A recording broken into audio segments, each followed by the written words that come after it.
Merci, je vous prie de m'excuser, j'avais une réunion professionnelle, donc je reviens dans le débat et j'avais envie de dire quelques mots, mais j'ai quand même entendu les réponses de l'ancienne adjointe au commerce de Grenoble et vice-présidente, c'était Maxence, pardon, tu as raison, excuse-moi Barbara, en charge donc des commerces. Simplement, voilà, je crois que cette délibération, et d'autres l'ont certainement dit avant moi, pose un certain nombre de constats qui doivent nous alerter collectivement.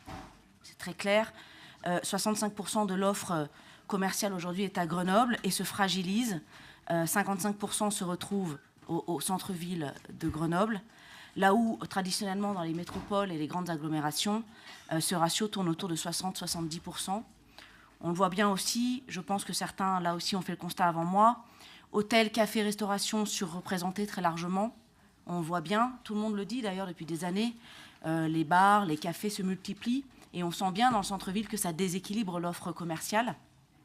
Là aussi, les chiffres de la délibération sont criants. Hein. On a 28% de hôtels, cafés, restaurants, contre des moyennes en centre-ville d'agglo et de métro qui tournent entre 20 et 25%. Donc la surreprésentation est réelle.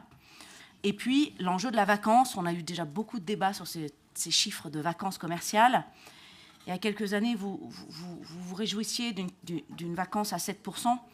Elle est aujourd'hui à 10%, et la réalité, c'est que ces 7% ont toujours caché, et cachent encore avec 10%, une réalité de turnover très fort sur des baux précaires qui durent quelques mois pour faire, par exemple, des saisons.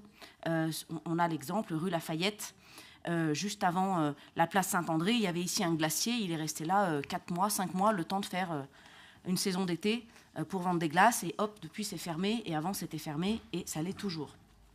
On assiste aussi...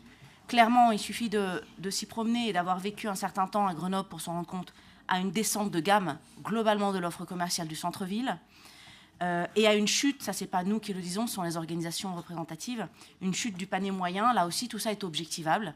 Donc aujourd'hui, nos commerçants du centre-ville souffrent. Et ça, je pense que c'est un constat, ce n'est pas un jugement politique. Ils souffrent à Grenoble. Alors vous allez me dire, oui, mais dans les autres métropoles aussi. Oui, mais ils souffrent plus à Grenoble qu'ailleurs. Et ça, c'est les chiffres qui le disent en comparaison. C'est une réalité aussi, factuelle. Ce n'est pas un jugement politique. Et enfin, pardonnez-moi, mais il suffit de se promener rue de la République, qui est quand même voilà, le centre-ville à proprement parler, quand on va ensuite vers la place Victor Hugo ou les rues piétonnes, pour voir le nombre de volets fermés sur la question de la vacance. Ensuite... Voilà, sur la création foncière commerciale, on avait, en tant qu'élu de Grenoble, posé un vœu adressé à la métropole, il me semble d'ailleurs qu'il avait été voté, pour savoir à quoi servait la création de la foncière commerciale et où en était l'exploitation. Donc je pense que ça, il faut vraiment que ça monte en puissance, parce que c'est un outil de pilotage de la stratégie commerciale du centre-ville notamment. Donc c'est vraiment très intéressant.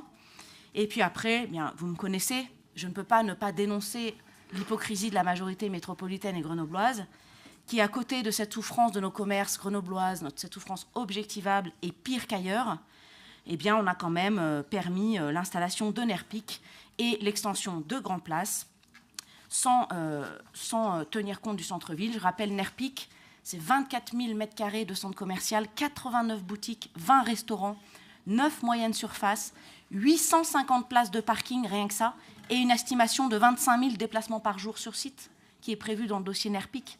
Et Grand Place, c'est aujourd'hui, avec l'extension, 97 enseignes, 27 restaurants, 1700 places de parking.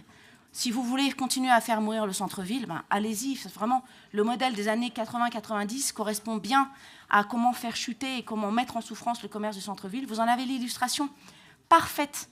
C'est archétypique à Grenoble. C'est vraiment... Voilà, c'est consternant, et je trouve que c'est une hypocrisie que nous devons régulièrement, sur la question du commerce et de l'offre commerciale dans notre métropole, dénoncer. Merci de votre attention.